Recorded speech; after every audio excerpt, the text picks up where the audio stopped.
Praise the lord, హల్లెలూయా. దేవునికి స్తోత్రం కలుగును గాక. మన రక్షకుడును ప్రభువైన యేసుక్రీస్తు నామంలో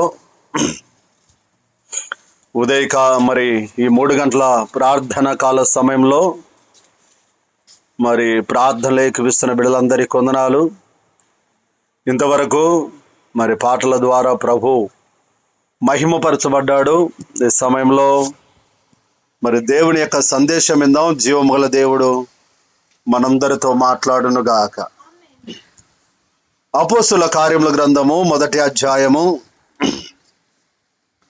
దేవుని పరిశుద్ధ గ్రంథములో నుండి అపోస్తుల కార్యముల గ్రంథము 3వ అధ్యాయము 1వ వచనం.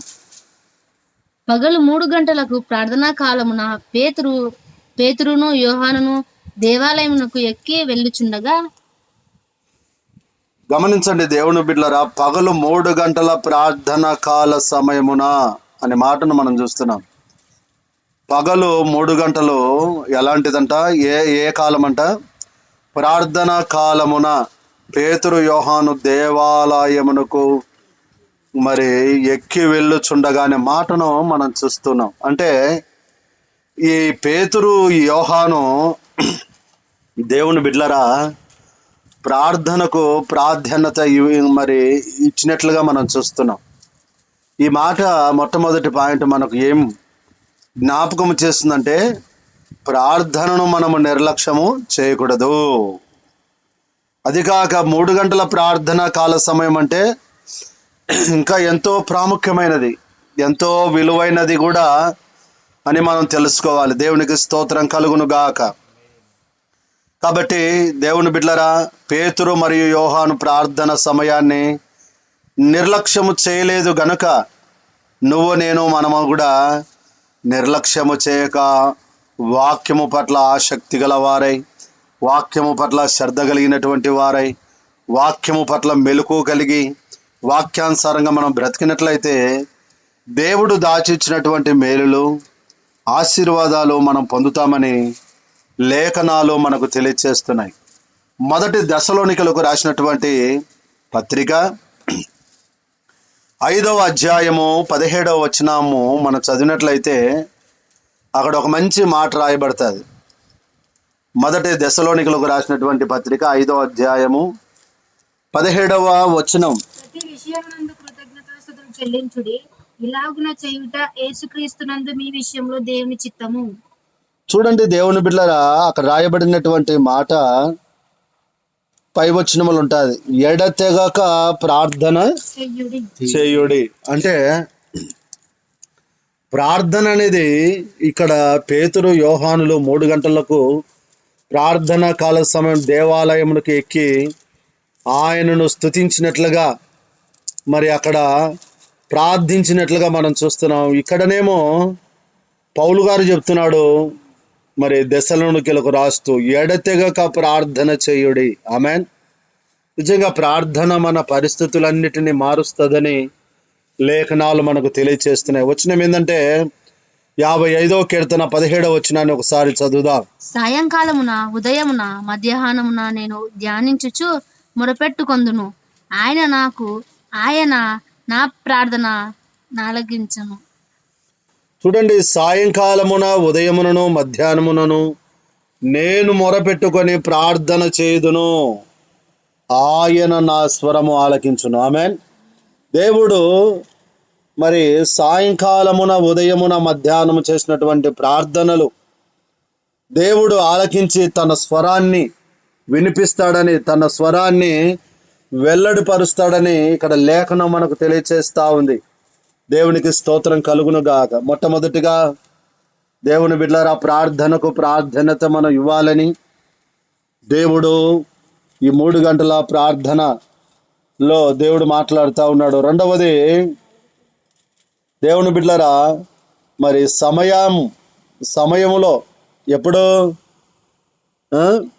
నీకు వచ్చినటువంటి సమయంలో కాదు కానీ, నీకు ఇష్టం వచ్చిన సమయంలో కాదు కానీ, ఇక్కడ 3 గంటల ప్రార్థన సమయం ఇక్కడ ప్రార్థన చేసినట్లుగా, అంటే వారు 3 గంటలకు ప్రార్థన సమయానికి దేవాలయానికి వెళ్ళిరి అనే మాటను రెండవదిగా ఇక్కడ మనకు గుర్తు చేస్తుంది.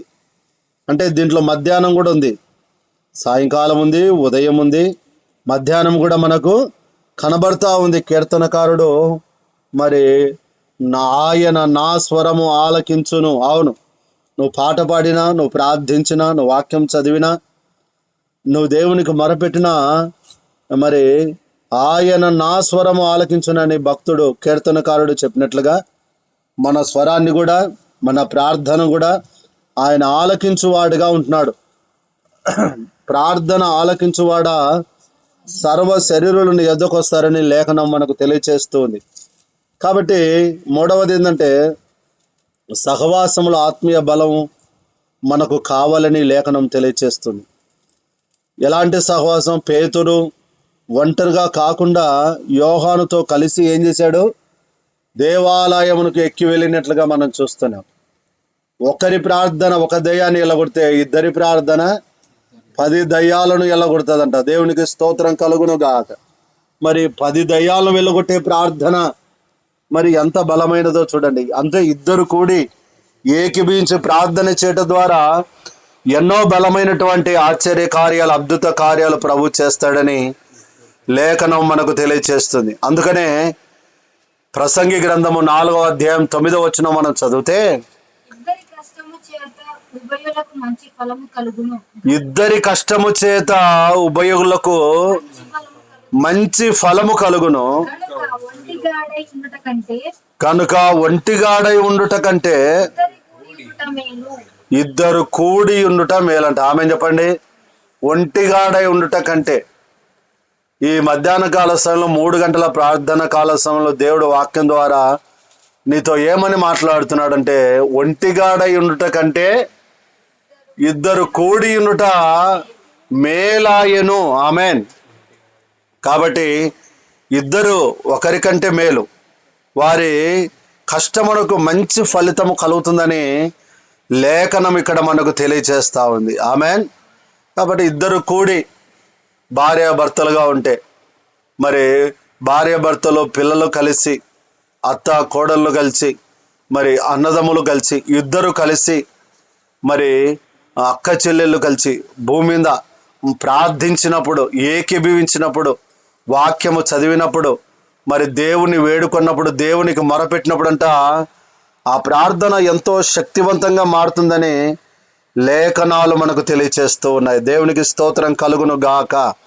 4వదిగా మనం గమనించినట్లయితే దేవుని సన్నిధిని మనం వెదకాలి. వారు పేతురు యోహానులు దేవుని సన్నిధిని వెతికినట్లుగానే నువ్వు నేను మనమందరము దేవుని సన్నిధిని వెదకాలి. చదువుదాం.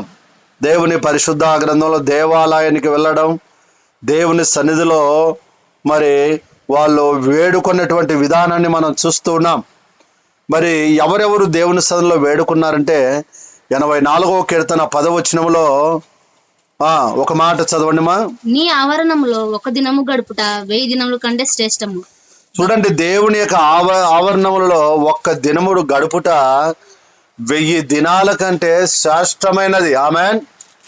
కాబట్టి ఒక గంట గడుపుట, ఒక దినము గడుపుట 1000 దినాల కంటే శ్రేష్టమైనదంట. కాబట్టి నువ్వు గడుపుతున్నటువంటి సమయము మరి ఎప్పటికీ వృధా కాదని, వేస్ట్ అయిపోదని, వ్యర్థము కాదని లేఖనాలు మనకు తెలియచేస్తూ ఉన్నాయి. దేవునికి స్తోత్రం కలుగును గాక. దేవుని ఆవరణంలో ఒక్క దినము గడుపుట 1000 దినముల కంటే శ్రేష్టము. 1000 దినములు మరి దేవుని బిడ్డల ఒక సంవత్సరానికి 1000 దినములు అంటే దాదాపుగా దేవుని బిడ్డల 3 సంవత్సరాలు కావచ్చు. 3 సంవత్సరాలు మనకు మేలుగా మారుతుంది ఒక దినము గడిపితే. ఒక 24 గంటలు దేవుని సన్నిధిలో మనం గడిపితే 3 సంవత్సరాల కంటే ఎక్కువగా గడిపినట్లు ఆమెన్ మేలుగా మార్చబడుతుందంట. కాబట్టి 4వది దేవుని ఆలయకి వెళ్ళడం, దేవుని సన్నిధిని మరి దేవుని సన్నిధిలో మొరపెట్టడం ఎంతో మేలని ఈ వచనం మనకు తెలియచేస్తూ ఉంది, శ్రేష్టమైనదని. 5వదిగా మనం గమనించినట్లయితే ప్రార్థన అద్భుతాలకు ద్వారము లాంటిది. ప్రార్థన ఎలాంటిదంటే అద్భుతాలకు ఒక ద్వారము లాంటిదండి. ప్రార్థనకు వెళ్ళిన సమయములోనే కుంటివానికి ఏం కలిగింది చెప్పండి? స్వస్థత కలిగింది. ఆమెన్. కుంటివానికి స్వస్థత కలిగింది. అంటే నా ప్రేమైనటువంటి దేవుని బిడ్డలారా, ప్రార్థన అద్భుతాల ద్వారా అంటే స్వస్థత అద్భుతం నీ జీవితంలో జరుగుతుంది. నీ జీవితంలో మేలు కలుగుతుంది. నీ జీవితం శ్రేష్టముగా మధురముగా మార్చబడుతుంది. నీ జీవితంలో అద్భుతాలు జరిగిస్తాడు. యాకోబు రాసినటువంటి పత్రిక 5వ అధ్యాయము 15వ వచనాన్ని మనం చదువుదాం. విశ్వాస సహితమైన ప్రార్థన ఆ రోగిని స్వస్థపరచును, ప్రభు అతని లేపును, అతడు పాపములు చేసిన వాడైతే ప్రభు అతన్ని లేపును. విశ్వాస సహితమైనటువంటి ప్రార్థన ఆరోగ్య ఎవరు? దేవాలయము దగ్గరలో, మరి దేవాలయం మెట్ల మీద 3 గంటల ప్రార్థన కాల సమయంలో పేతురు యోహాను నడిచి వెళ్తా ఉంటే మెట్ల మీద కూర్చొని అడుక్కుంటూ ఉన్నాడు ఒక రోగి. మరి విశ్వాసముతో చేసినటువంటి ప్రార్థన రోగమును ఏం చేసింది? బాగు చేసింది. దేవునికి స్తోత్రం కలుగునుగాక. విశ్వాస సహితమైనటువంటి ప్రార్థన రోగమును బాగు చేస్తుంది. ఆమెన్. కాబట్టి మనము విశ్వాసముతో దేవుని సన్నిధికి వెళ్ళాలి. విశ్వాసము లేకుండా దేవునికి ఇష్టుడైండుట అసాధ్యం. మరి విశ్వాసం మనలో ఉందా? ప్రార్థన చేస్తున్నప్పుడు పొంది ఉన్నామని మనము నమ్ముతున్నామా? నమ్మి విశ్వాసముతో ప్రార్థన చేసినప్పుడు దేవుడు బలమైనటువంటి కార్యాలు, అద్భుత కార్యాలు చేస్తాడని దేవుని యొక్క లేఖనాలు మనకు తెలియచేస్తున్నాయి. 6వ పాయింట్ ఏంటంటే, సేవకుడు ముందు ప్రార్థన అవసరం. సేవకునికి ముందు ఏమవసరం చెప్పండి? ప్రార్థన అవసరం. ఎక్కడికి వెళ్ళినా ప్రార్థన చేసుకుని వెళ్ళాలి. మాకంటే ముందుగా నీ దూతను పంపి మార్గమును సరళము చేయమని దేవుణ్ణి అడగాలి. సేవకుడు కావచ్చు, విశ్వాసి కావచ్చు, దేవుణ్ణి అడగాలి. సేవకురాలని ప్రస్తావించబడింది. హన్నా ఏమని ప్రార్థన చేస్తుంది? నీ సేవకురాలి ప్రార్థన మానక అంగీకరించుము అని ప్రార్థన చేస్తుంది. మొదటి సమూయేలు గ్రంథంలో 1వ అధ్యాయం 10వ వచనంలో బహు దుఃఖాకాంతురాలై ప్రార్థన చేసిన మాటను మనం చూస్తాం. కింది వచనాలలో నీ సేవకురాలి ప్రార్థన మానక అంగీకరించని ప్రార్థన చేస్తుంది. అయితే సేవకునికి ముందు ప్రార్థన అవసరం. అంటే ప్రార్థన జీవితం ఉన్న వారినే దేవుడు శక్తివంతముగా ఉపయోగిస్తాడు, శక్తివంతముగా వాడుకుంటాడు. స్వస్థతలు, అద్భుతాలు, మహత్కార్యాలు, సూచక క్రియలు జరిగిస్తాడని లేఖనాలు మనకు తెలియచేస్తూ ఉన్నాయి. దేవునికి స్తోత్రం కలుగునుగాక. అందుకని అపోస్తుల కార్యముల గ్రంథంలో 6వ అధ్యాయము 4వ వచనం మనం చదివితే, అయితే మేము ప్రార్థన యందును వాక్య పరిచర్య యందును ఎడతెగక ఇందుమని చెప్పిరి. ప్రార్థన యందును వాక్య పరిచర్య యందును ఎలా ఉన్నారంట? వీళ్ళు ఎడ తెగక ఉన్నారంట. ఆమెన్. మేమైతే ఆమెన్ ప్రార్థన యందును వాక్య పరిచర్య యందును నిలిచి ఉన్నాము. మరి మీరైతే ఎలాగున్నారు? వాక్యం వింటున్న చెల్లి తమ్ముడు అన్నాక క్వశ్చన్ వేసుకోవాలి. మీరైతే ఎలాగున్నారు? మేమైతే అని అంటున్నాడు. అక్కడ భక్తుడు ఏమంటున్నాడు? మేమైతే. దేవునికి స్తోత్రం కలుగునుగాక. యోషువ అన్నట్లో నేనును నా ఇంటి వారును యెహోవానే సేవించదమన్నట్టుగా ఇక్కడ కూడా భక్తులు మేమైతే ప్రార్థన యందును వాక్య పరిచర్య నిలిచి ఉన్నాము. మరి మీరు క్వశ్చన్ వేసుకోవాలి కదా. క్వశ్చన్ వేసుకుంటేనే మీకు ఏమొస్తుంది?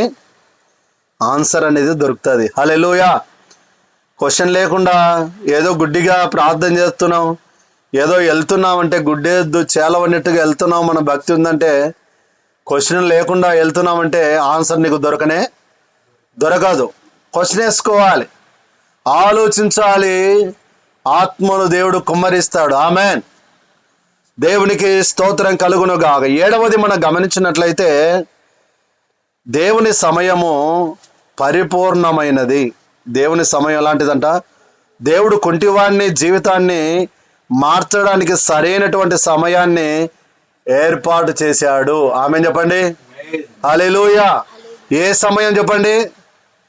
3 గంటల సమయము. ఆమెన్. 3 గంటల సమయాన్ని ఏర్పాటు చేశాడు కుంటివానికి. మరికి ఒక దినములో నీకు ఏ సమయాన్ని ఏర్పాటు చేశాడో, ఏ సమయాన్ని దేవుడు నీకు అనుకూలించాడో, ఏ సమయంలో దేవుడు నీ జీవితంలో కార్యం చేయబోతున్నాడో, ఏ సమయంలో అద్భుతం చేయాలనుకుంటున్నాడో ఆ సమయాన్ని ప్రభువుకు నువ్వు అనుగ్రహిస్తున్నావా? ఆ సమయాన్ని నువ్వు నీ ప్రార్థన గదిలో కూర్చుంటున్నావా?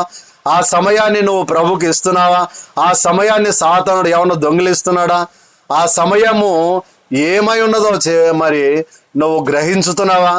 గ్రహింపు కలిగి ఉన్నావా? మెలకువ కలిగి ఉన్నావా? ఆలోచన చేస్తున్నావా? ఆలోచన కలిగి ఉన్నావా? నిరీక్షణ కలిగి ఉన్నావా? నిరీక్షణ లేకుండా సోమరితనంగా నిద్రపోతున్నావా? పగలు 3 గంటల ప్రార్థన కాల సమయంలో చాలా మందికి ఏమొస్తుంది చెప్పండి? నిద్ర వస్తాయి. ఎందుకంటే 2:30 లోపు మనం ఫుల్గా కడుపుకు లాగించేస్తాం. అవును కదా? మధ్యాహ్నం ఫుల్ భోజనం తింటాం. పొద్దున ఉదయం టిఫిన్ తింటాం, మధ్యాహ్నం భోజనం తింటాం 1-2 లోపు. మరి 3 గంటల కల్లా ఏమవుతుంది? బద్ధకం, సోమరితనం, నిద్ర ఫుల్గా వస్తుంది. ప్రార్థన కాల సమయంలో నిద్ర వస్తుంది. దేవునికి సమయాన్ని ఇవ్వకపోతే, నిద్రపోతే మన జీవితంలో కార్యాలు ఆగిపోతాయి. చూడండి, దేవుడు కుంటివాని జీవితాన్ని మార్చడానికి సరైన సమయాన్ని ఏర్పాటు చేశాడు. ఆమేన్. అందుకని ప్రసంగి గ్రంథం 3వ అధ్యాయం 1వ వచనంలో ప్రతి దానికి సమయము కలదు. చాలునా? ప్రతి దానికి ఏమి కలదంట చెప్పండి? సమయము కలదు. ఆమేన్. ప్రసంగి గ్రంథంలో ప్రసంగి భక్తుడు మరి సొలొమోను గారు ఏ విధంగా చెప్తారు? ప్రతి దానికి ఒక సమయం కలదు. నీకు కూడా ఒక సమయం ఉంది తమ్ముడా, చెల్లి, వింటున్నావా? నీకు కూడా ఒక సమయం ఉంది. ప్రతి సంగతికి సమయం కలదు. మరి నీ జీవితంలో ఒక కార్యం జరగాలంటే, నీ జీవితంలో అసాధ్యమైన కార్యాలు సాధ్యపరచబడాలంటే, నీ జీవితంలో అద్భుతాలు జరగాలంటే, మహత్కార్యాలు జరగాలంటే సమయాన్ని దేవునికి ఇవ్వాలని లేఖనం తెలియజేస్తూ ఉంది. దేవునికి స్తోత్రం కలుగును గాక. దేవుడు తన 8వది ఏంటంటే, దేవుని బిడ్డలారా, దేవుడు తన ప్రజలను మరి ఆశీర్వాదము సాధనాలుగా ఉపయోగిస్తాడని చెప్పేసి, మరి తన ప్రజలకు ఆశీర్వాదాలు సాధారణంగా మరి అనుగ్రహిస్తాడని చెప్పేసి లేఖనాలు మనకు తెలియజేస్తున్నారు. పేతురు మరియు యోహానుల ద్వారా ఒక మనిషి జీవితాన్ని దేవుడు ఏం చేశాడు చెప్పండి? మార్చాడు, స్వస్థత అనుగ్రహించాడు, అతని బ్రతుకు బాగుపడింది. ఆమేన్. పేతురు యోహానుల ద్వారా దేవుడు తన నామాన్ని మహిమపరుచుకునేట్లుగా చూస్తున్నాం. మత్తయి సువార్త 5వ అధ్యాయం 14వ వచనం. మీరు లోకమునకు వెలుగై ఉన్నారు, కొండ మీద నుండి పట్టణము మరుగై ఉండనేరదు. మీరు లోకమునకు ఏమై ఉన్నారంట? వెలుగై ఉన్నారు. ఆమేన్. ఈ వెలుగు మీరు అంటే మనమే. మీరు లోకమునకు వెలుగై ఉన్నారు. లోకములో వెలుగు ప్రకాశించుతున్నది కానీ చీకటి దానిని గ్రహింపకున్నది. అంటే వెలుగైనటువంటి యేసయ్యను ఎవరైతే కలిగి ఉంటారో వారు ఎక్కడికి వెళ్ళి ప్రార్థన చేసిన చీకటి, అంధకార, దురాత్మ శక్తులు పారిపోతాయి, దహించి వేయబడతాయి, బలహీనతలు నయమైపోతాయి, బాగుపడతాయి, రోగులు స్వస్థత పొందుతారు, చీకటి శక్తులు, అంధకార దురాత్మ శక్తుల ప్రభావం కాలిపోతుంది, దహించి వేయబడుతుంది, దేవుని సన్నిధి విడుదలవుతుంది అని లేఖనాలు మనకు తెలియచేస్తున్నాయి. మరి ఇంకో 2 విషయాలు చెప్పి నేను వాక్యాన్ని ముగిస్తాను. దేవుని బిడ్డారా, మరి 9వది ఏంటంటే నా ప్రేమైనటువంటి దేవుని బిడ్డారా, వాక్యమును చదువుదాం. 9వది యేసు నామములోనే. 9వది ఏంది? యేసు నామములోనే. తర్వాత పేతురు కుంటివానికి యేసు నామాన్ని ప్రకటించాడు. మేము యేసు నామంలో స్వస్థత ప్రకటించగా చూస్తున్నాం. కాబట్టి నా ప్రేమైనటువంటి దేవుని బిడ్డలారా, 3వ అధ్యాయము అపోస్తలుల కార్యముల గ్రంథము 3వ అధ్యాయము 6వ వచనాన్ని ఒకసారి చదువుదాం. అంతటా పేతురు, వెండి బంగారములు నా యొద్ద లేవు గాని నాకు కలిగినదే నీకు ఇచ్చుచున్నాను, నజరేయుడైన యేసుక్రీస్తు నామమున నడుపుమని చెప్పి. ఆమేన్. చూడండి, నజరేయుడైనటువంటి యేసుక్రీస్తు నామం లేచి నడువుము అని చెప్పాడు. యేసు నామాన్ని ఇక్కడ ఉపయోగించాడు. ఆమేన్. యేసు నామం ఎలాంటిదంటే చెప్పండి, అన్ని నామముల కంటే పైనామము. ఆమేన్. అన్ని నామముల కన్నా యేసుని నామము ఎన్ని తరములకైనా గణపరచదగిన క్రీస్తు నామము. అన్ని నామముల కన్నా పైనామము యేసుని నామము ఎన్ని తరములకైనా గణపరచదగి క్రీస్తు నామము. యేసు నామము సాతాను శక్తులు, ఓ యేసు నామము జయం జయము, సాతాను శక్తులు, ఓ హల్లెలూయా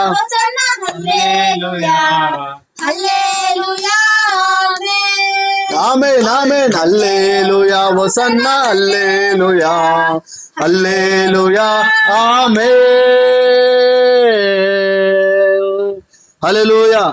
యేసు నామము ఇక్కడ ఉపయోగించినట్లుగా మనం చూసాం. నజరేయుడైనటువంటి యేసు క్రీస్తు నామంలో లేచి నడుమని చెప్పగానే వాడు లేచి నడిచినట్లుగా మనం చూస్తున్నాం. కాబట్టి నా ప్రియమైనటువంటి దేవుని బిడ్డలారా, ఉదయకాల సమయంలో ప్రభు క్షమించండి 3 గంటల ప్రార్థన కాల సమయంలో ప్రభు మనతో మాట్లాడుతున్నటువంటి మాట 10వది చదువుకొని వాక్యాన్ని మనం ముగించుకుందాం. 10వది ఏంటంటే సమయము యొక్క మహిమ దేవునికి చెందాలి. సమయము యొక్క మహిమ దేవునికి మాత్రమే చెందాలి. అద్భుతం జరిగినటువంటి తర్వాత ప్రజలు దేవునిని ఏం చేశారు చెప్పండి? స్తుతించారు. దేవుడు చేసినటువంటి మేలును, ఉపకారములను, ప్రభు చేసిన ఉపకారములను వారు స్తుతించినట్లుగా మనం చూస్తున్నాం. అంటే మనసులో మీ సత్క్రియలను చూచి పరలోకమందున్న మీ తండ్రిని మహిమపరచునట్లు మీ వెలుగు వారి ఎదుట ఏం చేయాలంట? ప్రకాశింపనీయుడి. మత్తయి సువార్త 5:16లో మీ సత్క్రియలను చూసి పరలోకమందున్న మీ తండ్రిని మహిమపరచునట్లు మీ వెలుగుని వారి ఎదుట ఏం చేయాలి? ప్రకాశింపనివ్వాలి. మీరు లోకమునికి ఏమై ఉన్నారు? వెలుగై ఉన్నారు. ఆ వెలుగును ప్రకాశింపనివ్వాలి. అంటే ప్రార్థనకు వెళ్ళిన 2 శిష్యుల ద్వారా దేవుడు ఒక కుంటివారిని జీవితాన్ని ఏం చేశాడు? మార్చాడు. ప్రార్థనలో విశ్వాస పాత్రలుగా ఉండేవారిని దేవుడు ఎన్నటికీ తన మహిమ కొరకు ఉపయోగించుకుంటాడని ఈ లేఖన భాగాలు మనకు తెలియచేస్తున్నాయి. కాబట్టి నా ప్రియమైనటువంటి దేవుని బిడ్డలారా, ప్రార్థన మనల్ని దేవుని సన్నిధికి తీసుకెళ్తుంది. దేవుని సన్నిధిని మనల్ని అద్భుత కార్యములు చేయనట్లు నడిపిస్తుందని లేఖనాలు మనకు తెలియచేస్తున్నాయి. అపోస్తుల కార్యాల గ్రంథం 1 నుంచి 10 వచనాల వరకు మనం చదివితే, అపోస్తుల కార్యాల గ్రంథం 3వ అధ్యాయము 1 నుంచి 10 వచనాల వరకు చదివితే చాలా విషయాలు అక్కడ ఉంటాయి. పగలు 3 గంటలకు ప్రార్థనా కాలమున పేతురును యోహానును దేవాలయమునకు ఎక్కి వెళ్ళుచుండగా పుట్టినది మొదలుకొని కుంటివాడైన ఒక మనుషుడు మోసుకొని పోబడుచుండెను. వాడు దేవాలయంలోనికి వెళ్ళువారిని భిక్షమడుగుటకు కొందరు ప్రతి దినము వానిని శృంగారమును దేవాలయపు ద్వారమునొద్ద ఉంచుచూ వచ్చిరి. పేతురును యోహానును దేవాలయంలో ప్రవేశింపబోనప్పుడు వాడు చూచి భిక్షమడుగగా పేతురును యోహానును వానిని తేరి చూచి మా తట్టు చూడమనిరి. వాడు వారి యొద్ద ఏమైనా దొరుకునని కనిపెట్టుచు వారి యందు లక్ష్యముంచెను. అంతట పేతురు, వెండి బంగారములు నా యొద్ద లేవు గాని నాకు కలిగినదే నీకిచ్చుచున్నాను. నజరేయుడైన యేసుక్రీస్తు నామమున నడువుమని చెప్పి వాని కుడి చెయ్యి పట్టుకొని లేవనెత్తెను. వెంటనే వాని పాదములు చీలమండలములను బలము పొందెను. వాడు దిగ్గున లేచి నిలిచి నడిచెను. నడుచుచు గంతులు వేయుచు దేవుని స్తుతించుచు వారితో కూడా దేవాలయంలోనికి వెళ్ళెను. వాడు నడుచుచు దేవుని స్తుతించుట ప్రజలందరూ చూచి శృంగారమును దేవాలయపు ద్వారమునొద్ద భిక్షము కొరకు కూర్చుండిన వాడు వీడే అని గుర్తెరిగి వానికి జరిగిన దానిని చూచి విస్మయంతో నిండి పరవశులైరి. ప్రజలందరూ పరవశులైనారు, విస్మయం నొందారు, ఆశ్చర్యపోయారు, అద్భుతము చూశారు. పుట్టుకతో కుంటివాడు బాగుపడడం అద్భుతమని. ఆమేన్. ఇదంతా ఎలా సాధ్యమైంది? ఏ విధంగా సాధ్యమైందంటే 3 గంటల ప్రార్థన కాల సమయమున పేతురు యోహానులను దేవుడు తన నామ మహిమార్థమై తీసుకుని వెళ్ళి మరి కుంటివాన్ని బాగు చేసి అక్కడ ఉన్నటువంటి ప్రజలందరినీ ప్రభావితం చేసినట్లుగా మనం చూస్తున్నాం. ఆమేన్. అట్టి కార్యాలు నీ నా జీవితంలో మన కుటుంబాలలో జరిగించాలని ప్రభు పేరిట మనవి చేస్తూ నా మాటలు ముగిస్తున్నాను. దేవుడి కొద్ది మాటలు మన వెనుకల్లో ఫలింప చెయ్యునుగాక. ఆమేన్. మరి వాక్య ఫలింపు నిమిత్తమే ప్రార్థన చేసుకుని 3 గంటల ప్రార్థన కాల సమయాన్ని మనం కూడా ముగిద్దాం. దేవుడి కొద్ది మాటలు మన వెనుకల్లో జీవము గల దేవుడు ఫలింప చెయ్యునుగాక. యేసన్న ప్రార్థన చేస్తాడు. వాక్య ఫలింపు నిమిత్తమై ప్రజలందరూ రక్షణ పొందినట్లు అనేకులు జీవితాలలో దేవుడు బలమైనటువంటి కార్యాలు, అద్భుత కార్యాలు చేయనట్లుగా యేసన్న ప్రార్థన చేస్తాడు.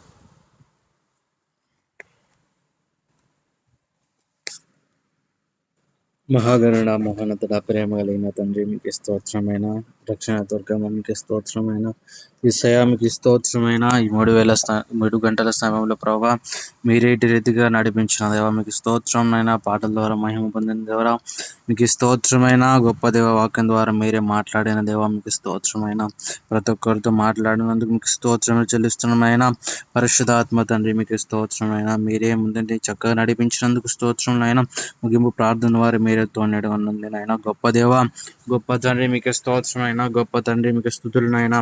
రక్షణ దుర్గమ, మీకు స్తోత్రమైన రక్షణశీలమ, మీకు స్తుతులనైనా.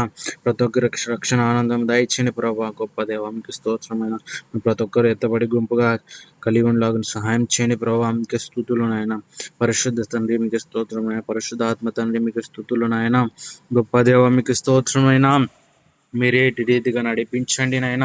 ప్రతిరోజు ఇలా జరగడానికి కృప అనుగ్రహించండి మీరే నాయన. ప్రతి ఒక్కరికి నీ వర్తమానం అందజేయాలన్న సహాయం చేయండి ప్రభా. మీ దాసుని ద్వారా మీరే ప్రతి ఒక్కరితో మాట్లాడండి. ఈ రీతిగా నీ పరిచయం విస్తరింపచేయండి. మీరే అంచెలంచెలుగా దీవించండి ప్రభా. ప్రతి కుటుంబానికి రక్షణ ఆనందం దయచేయండి. గొప్ప తండ్రి, భారతదేశం యావత్తున ఆయన మీరే రక్షణ దయచేయండి ప్రభా. రక్షణ దయచేయండి. మీకే స్తుతులు నాయన, మీకే స్తుతులు నాయన, మీకే స్తుతులు నాయన. కేవలం మీకే స్తుతులు చెల్లిస్తున్నాం నాయన. మీకే స్తోత్రం చెల్లిస్తున్నాం నాయన. సాధనార్థం దూరపరచండి నాయన. మీరే తోనేడుగానండి ప్రభా. గొప్ప దేవ, మీకు స్తోత్రం నాయన. ప్రతి అవసరంలో ప్రతి పనిలో మీరే తోనేడవండి. మీ కంచి కాపుదల మెండే దీవుని అనుగ్రహిస్తారు మేము నమ్మొచ్చు. యేసు అతి పరిశుద్ధంలో ఆడి వేడుకున్నాం తండ్రి. ఆమేన్. గమనించండి దేవుని బిడ్డలారా, మరి ప్రతిరోజు 3 గంటల ప్రార్థన కాల సమయంలో మనం అందరం సమావేశం అవుదాం. ప్రార్థనలో ఏకీభిద్దాం. ప్రార్థనలో కలవండి. ఆసక్తి గల వారు కలవండి. మరి దేవుడు మిమ్మల్ని, మీ కుటుంబాలను ఆశీర్వదించాలని, మరింతగా మీరు ఆత్మీయ జీవితంలో బలవంతులు కావాలని, బలవంతుని చేతుల్లో బాణంలాగా ఉండాలని, దుష్టుని కార్యాలు లాయమైపోవాలని ప్రతిరోజు మనం ఉదయం 5 నుంచి 6 గంటల వరకు, మధ్యాహ్నం 3 నుంచి 4 గంటల వరకు రీఛార్జ్ అవుతూ దేవుని శక్తిని పొందుకొని దేవుని సన్నిధిలో మరింతగా ఆత్మీయ జీవితంలో, దైనందిన జీవితంలో ముందుకు సాగాలని ప్రభుపేట మనవి చేస్తూ నా మాటలు ముగిస్తున్నా. దేవుడు మిమ్మల్ని అందరినీ దీవించును గాక. చేయబడిన 3 గంటల ప్రార్థన మరి అంతటినీ దేవుడు ఆశీర్వాదకరంగా జరిగించినట్లుగా ప్రార్థన చేద్దాం. పరమ తండ్రి, నీకు వందనాలు, స్తోత్రాలైనా ఇంతవరకు వాక్య ఫలింపు నిమిత్తమై యేసన్న చేసిన ప్రార్థన మీరు అంగీకరించి ఉన్నారు నమ్ముతున్నాం. మీరు మాకు అప్పగించిన పరిచయలను బట్టి, 2 సంఘాలను బట్టి, ఆత్మీయ బిడలను బట్టి, ఆత్మీయ సహవాసం కలయికను బట్టి నీకు వందనాలు, కృతజ్ఞతాస్తుతులు నాయన. ఇటు సహవాసములో అనేకులు పాలి భాగస్తులై వాక్యం విని బలపడడానికి సహాయం చేయండి అయా తండ్రి. నీకు స్తోత్రాలు. అమూల్యమైనటువంటి మాటలు, బలమైనటువంటి మాటలు, ఆశ్చర్యకరమైనటువంటి మాటలు, గూఢమైనటువంటి మర్మములను బయలుపరచు పరిశుద్ధాత్ముడా. నీకు కోట్ల కొలది కృతజ్ఞతాస్తుతులు చెల్లిస్తున్నాను. నీతో సహవాసం చేసినప్పుడు, నిన్ను ఆనుకొని జీవించినప్పుడు, నీలో నిలిచి ఉన్నప్పుడు బహుగా ఫలిస్తారని నీ లేఖనాలు మాకు తెలియచేస్తున్నాయి గనక అయా, ఒంటిగాడై ఉండుట కంటే 2 కూడి ఉండుట మేలని నీ లేఖనం తెలియజేస్తుంది కనుక ఎక్కడ 2, 3 కూడి నా నామమున ప్రార్థన చేస్తారో మరి వారి మధ్యలో ఉంటానని అయా సెలవిచ్చిన దేవా, నీకు కోట్ల కొలది కృతజ్ఞతాస్తుతులు చెల్లిస్తున్నా. ఈరోజు మీరు ప్రేరేపించిన విధానాన్ని బట్టి అయా నీకు స్తోత్రం. ఈ 3 గంటల ప్రార్థన కాలశంలో ప్రతిరోజు మరి మేము కుటుంబంతో చేసుకుంటున్నాం. ఆ విధంగా కాకుండా ఈ గూగుల్ మీట్లో ఈ విధంగా చేయాలని మీరు ఇచ్చినటువంటి ఆలోచన బట్టి నీకు కోట్ల కొలది కృతజ్ఞతాస్తుతులు చెల్లిస్తున్నాము నాయన.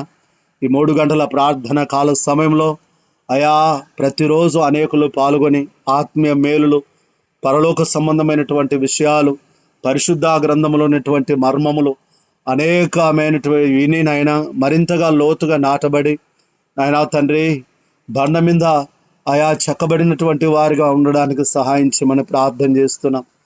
ఆ బండవు మీరే గనక అయా తండ్రి మంచి నేలన పడినటువంటి విత్తనం 30 60 100 ఫలిస్తుందన్నావు. నేను లేఖనాలను బట్టి నీకు కృతజ్ఞతాస్తుతులు చెల్లిస్తూ ఉన్నాం. ప్రభువా నీకు వందనాలు అయినా, ప్రభువా నీకు కృతజ్ఞతాస్తుతులు చెల్లిస్తున్నాం. ఆత్మీయ బిడ్డలందరినీ దీవించండి. అనేకులు సమస్యల్లో ఉన్నారు, ఆర్థిక ఇబ్బందుల్లో ఉన్నారు, అనారోగ్య పరిస్థితుల్లో ఉన్నారు, ఆయా ప్రయాణాలలో ఉంటున్నారు. నిబిడలకు క్షేమము, నిబిడలకు శుభము కలుగును గాక. నిబిడలను నీ రెక్కల నీడలో భద్రపరిచి క్షేమాన్ని దయచేయండి. నీ అరచేతులు మీరు ఎత్తి పట్టుకోండి నాయన. ఆయా ఏ కీడు ఏ అపాయము రాకుండా పాదము తొట్టిల్లకుండా దేవదూతలను కావులుగా ఉంచుతా అన్నావు. ఎంతో గొప్ప దేవుడవు నాయన. మా ఎడల మీకున్నటువంటి శ్రద్ధను బట్టి కోట్ల కొలది కృతజ్ఞతాస్తుతులు. ఈ సృష్టిలో ఉన్న సూర్యుడు, చంద్రుడు, నక్షత్రములు, అయా ఈ గ్రహాలన్నీ కూడా ఒక్క నిమిషం కూడా అయా వ్యర్థపరచుకోకుండా నీ వాక్యానికి, నీ వాక్కుకు, నీ స్వరానికి లోబడుతూ ఉన్నాయి. సమయాన్ని సద్వినియోగం చేసుకుంటూ ఉన్నాయి అవన్నీ.